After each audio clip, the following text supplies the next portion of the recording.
Hello, welcome to our company, Beacons Ice Cream. Our business has expanded domestically and is ready to take its next step into the international market. At Beacons Ice Cream, we sell a delicious ice cream that everyone can enjoy, even for lactose intolerant people. We sell a variety of flavors like chocolate, mint chip, and vanilla. Our company was founded by two sweet lovers named Kathy and Gwen. They were lactose intolerant nurses who couldn't stand the thought of people living without ice cream. That's when they decided to partner up and make Beacon. Our long-term goal for our company is to expand globally and to increase the exports by 10% annually in the next 5 years. We also want to bring a traditional feel for everyone with our ice cream. Exporting our ice cream internationally will help us achieve our long-term goal of global expansion and to be the major player in the ice cream business. By extending our footprints, we will be able to increase our sales value and profit. Our short-term goal is to implement our exports in China. China is a growing market for ice cream imports, and we feel that in this market, we will not only be able to gain market share, but also increase sales in China by 20%. Our product's potential is very special because it's great for lactose intolerant consumers. It has a unique way to allow its ice cream ingredients to have a milk and cream with lactase feel to it. The company's domestic pricing for a pint is $6.99. For a foreign sale, it's a little pricier, but it's $9.99. But if you use the FODMAP reader, you can get a discount on your first online purchase. Or for international shipping, we will use automatic refrigeration systems to keep our ice cream from melting. Our business is successful in our domestic market because it adds a variety to our dairy consumers. This gives lactose intolerant consumers a chance to eat a real quality product without compromising. Our annual growth rate has yet been determined because the brand just went national this past May. But if we look at the fact that the company was started in 2014, it has a significant growth over the past 5 years. We are very committed to expand beyond our domestic borders. Since our company went national in May 2019, we will use the next year to review our sales profit and our yearly income. Our company is very small, so we will need to hire teams to deal with exportation. Our potential competitors has a market structure that has a moderate low entry for new entrants. So our goal would be to work with some of our competitors to get our ice cream out there and known. This concludes part of my presentation, and I'm handing it off to Jason. I want to thank you for tuning in today. My name is Jason Krolovitz, and I'm here to discuss some export options on Becken Ice Cream. We had done a little bit of research on this company, and I'm here to talk to you about our target market. So the target market, after the initial research, we had narrowed it down to 5 different countries. China, Indonesia, Australia, Iran, and New Zealand. There's a couple reasons why we narrowed it down originally to those 5 different countries. China was the first one we had looked at. China, due to the large population, also a large amount of that population, about roughly 90%, are actually lactose intolerant. One of the big selling points of our ice cream at Becken is that it's lactose free. So that was one of the reasons that we had specifically gone and looked at China. That was also another reason we looked at Indonesia as well. Indonesia, similar to China, also has a large amount of the population that is lactose intolerant. So a great way for our product to benefit the consumer there, being able to enjoy the ice cream and not have that, those issues with the lactose intolerant. The other reason we had looked at China was due to market growth. With ice cream looking at about a 3.5% growth over the next year. Also Indonesia also had market growth as well of about 10% they had over the next 2 years. So that was another determining factor in looking at going with Indonesia as well. Australia was one that we had looked at. Australia, biggest with Australia was it's a health conscious society. Since we are promoting a health conscious ice cream, we thought that that would be a great market to target, as they are very health conscious in Australia, and that is a great promotion for our product as well.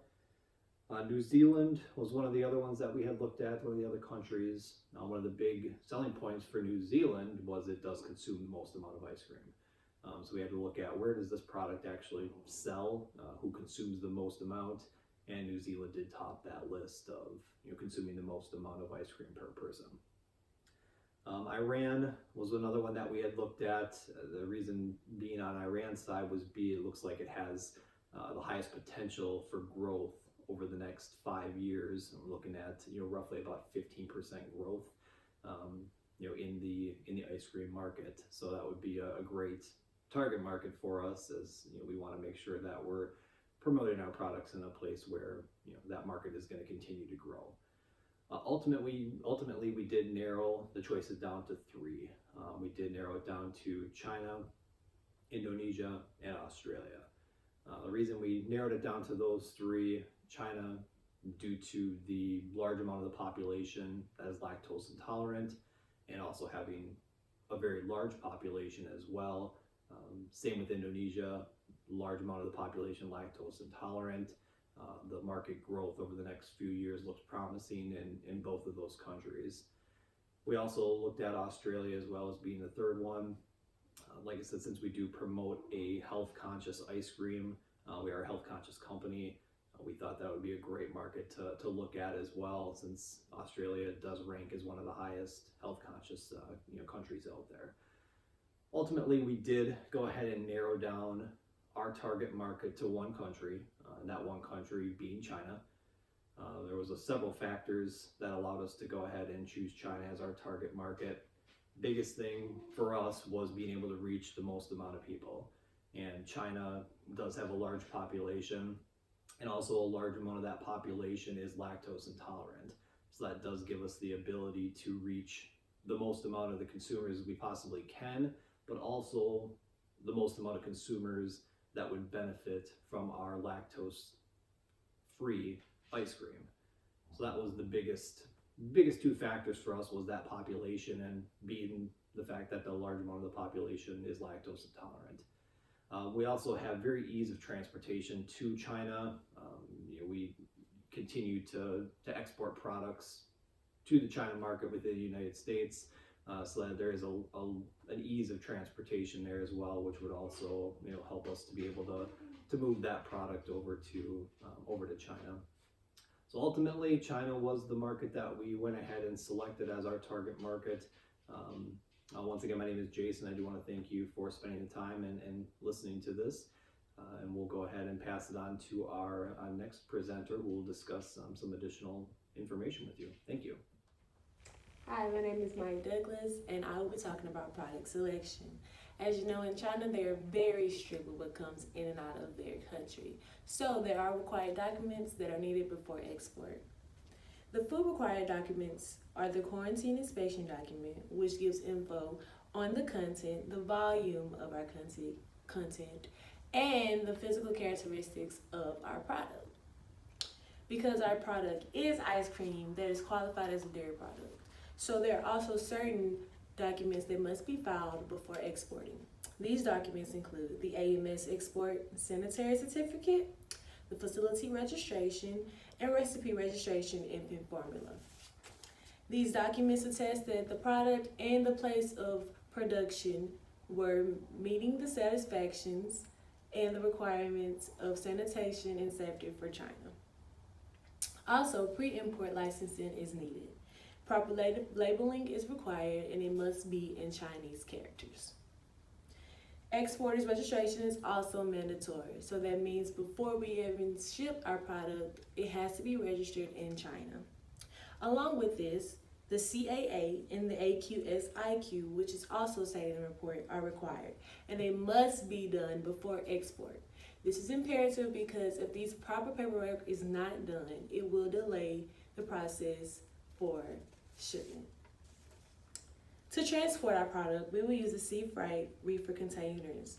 These containers are known to be well to insulate, and because our product is dairy and it's ice cream, it will melt extremely fast. So we chose this type of transportation to get our product there in best possible shape.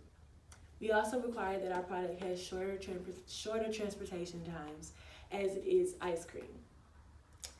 There will be no changes to our product from the US standards to the Chinese standards. All of our wording and product information can be translated easily into Chinese. We will emphasize that our product is lactose free because 92.3% of people in China have experienced some sort of lactose intolerance.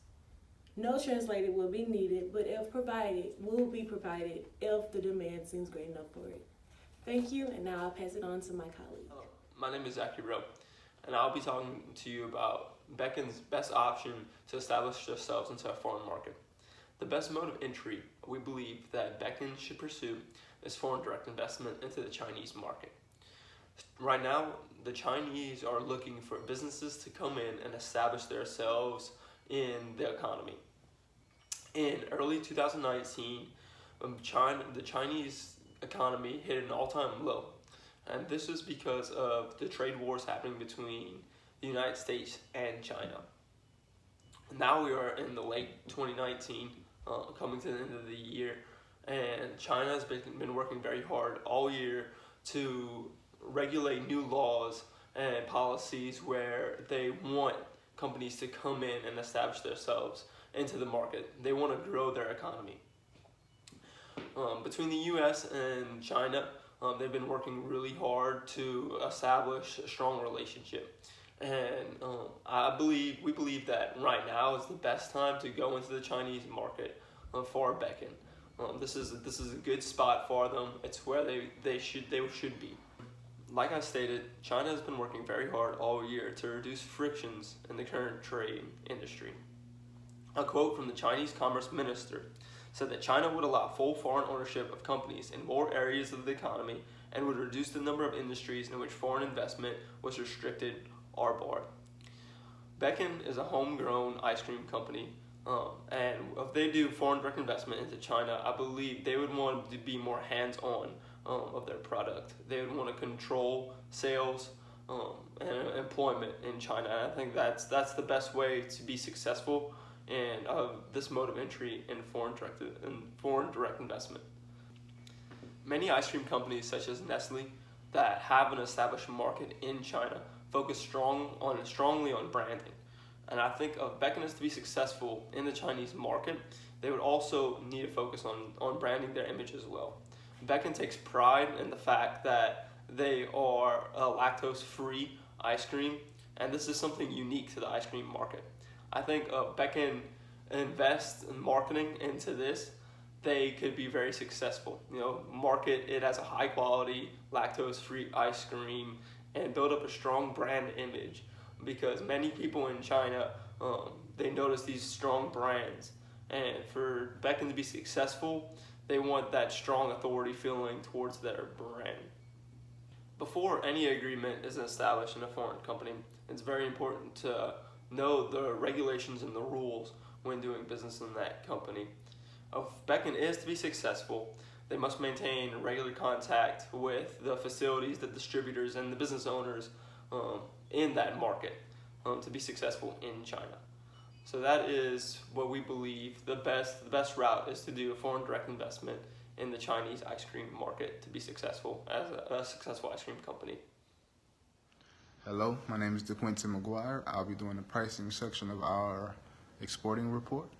Our target market is China. China is considered to be the promised land of ice cream producers right now. It's very high in demand, as well as all of healthy options, and being that our ice cream is premium and has lactose free is a big plus for us. The Chinese market is elastic, therefore the price has to be great. It can't be too low, can't be too high. So before I get into our actual price, I want to talk a little bit about the warranty and servicing standards. We decided to purchase the foreign receivables credit insurance from Exim Bank that we learned from Michael Strange. Michael Strange is also a U.S. ice cream exporter, and we've learned a couple things from him. But with that policy, it covers 95% of all potential commercial and political losses. This policy alone costs us 1% of each invoice, which is a great price, meaning that it's very well needed. We also break down a little bit more of the express insurance in our report as well. Another issue we have to consider is currency fluctuation. Currency fluctuation is a big deal, being with dealing with business overseas. The Chinese, how do you pronounce it? The Chinese yuan renminbi is 0.14 of a U.S. dollar. So that was a big deal that we have to focus on with our pricing. Another thing is with our direct labor, direct materials, variable overhead costs. Our standard variable production cost is $3.96 a unit. Another issue that we have to deal with the pricing later on would be we have to get our own dry ice. So with the shipping containers, they don't get to the They don't have refrigerated shipping container that gets to the negative 20 degrees that we would need in order to keep our product frozen. So we would have to, with that being said, we would have to do the free on board exporting, which we have to just get the cost.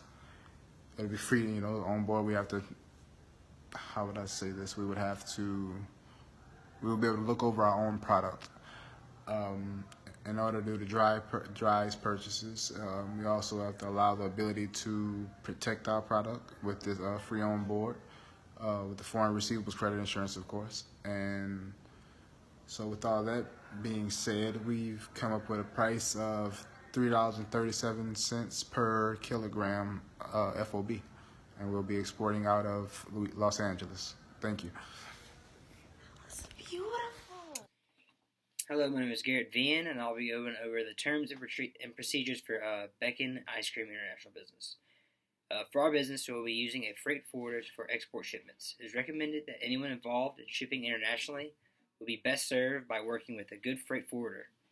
Large beneficial cargo owners, such as Tesco, Marks & Spencer, still work with freight forwarders for parts of their business because of the knowledge and flexibility freight forwarders can add to their supply chain network. We will be using our freight forwarder as an outsourced shipping department, adding resourceful and knowledgeable advice to the process of importing and exporting. Time and money, and time and money.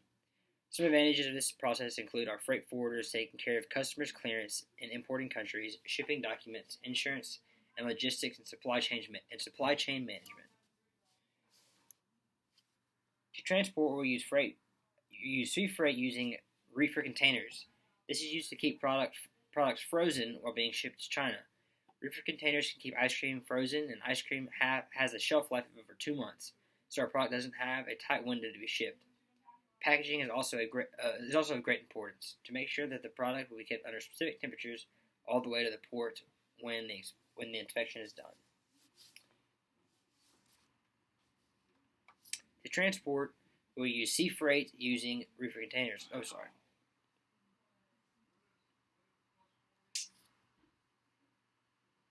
When creating packaging labels, the following is needed: the name of the product, the ingredients, the date of manufacture, the expiration date, configuration, the name of the manufacturer, the name of the address of the distributing importer, storage dates and instructions, and the country of origin.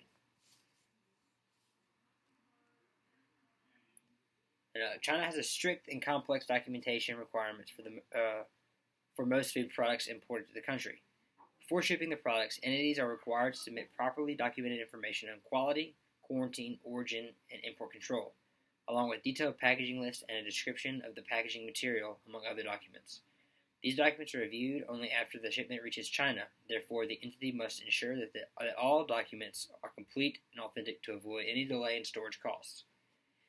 Although the documentation requirements vary between products and product categories, the exporter may prepare the following documents to import food products into China. So, it could be a commercial invoice, a detailed packaging, bill of lading, certificate for export from country of origin, hygiene and health certificate of bottling, certificate of free sale, sample of origin label, sample of Chinese label, inspection certificate issued by AQSIQ. Our bank, Bank of America, has an international department and will be assisting us in our international transactions. Because this is our first transaction in another country, the acceptable payment method will be letters of credit, as we are establishing trust between our business. This process will benefit both the company and the buyer, given that the letters of credit are the preferred way of doing business in China. As we develop a trusted relationship with our distributor, we would be open to moving from a letter of credit to an open account. Our final payment will be paid in yuans due to our company exporting into China. Moving forward, for future transactions, we will purchase forward contract to lock in the exchange and protect against fluctuations. Thank you very much.